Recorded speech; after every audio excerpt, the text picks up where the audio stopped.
Hi hello అందరూ బాగున్నారా? Welcome back to Ammushri. ఈరోజు కుకింగ్ బ్లాగ్.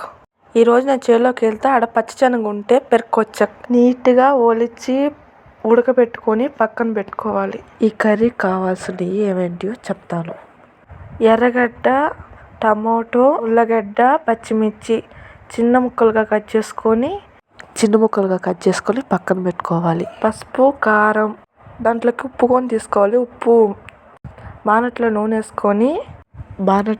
వేసుకొని తిరువాత గింజలు వేసుకోవాలి.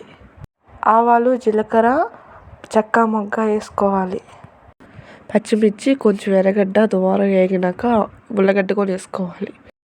తర్వాత టమాటో మంచిగా వేగినాక కొంచెం పసుపు, కారము మీ టేస్ట్కి తగ్గట్టు, సరిపడా ఉప్పు, నూనె పైకి తేలేంత వరకు ఉంచుకొని తర్వాత ఉడకబెట్టుకున్న మన పచ్చిశనగల్ని వేసుకోవాలి. పచ్చిశనగలు బాగా మసాలాలో వేయించుకొని కొంచెం మగ్గనిచ్చినాక వాటర్ వేసుకోవాలి.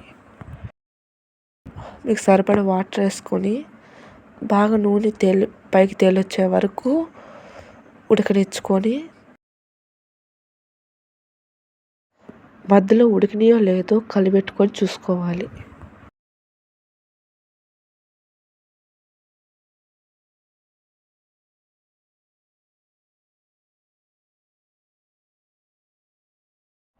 ఫైనల్గా మసాలా చల్లుకొని దింపేసుకుంటే మన కూర రెడీ.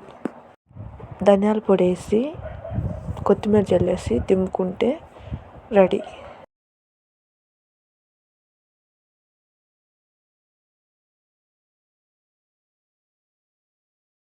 ఇలాంటి మంచి కుకింగ్ బ్లాగ్స్తో వస్తాను.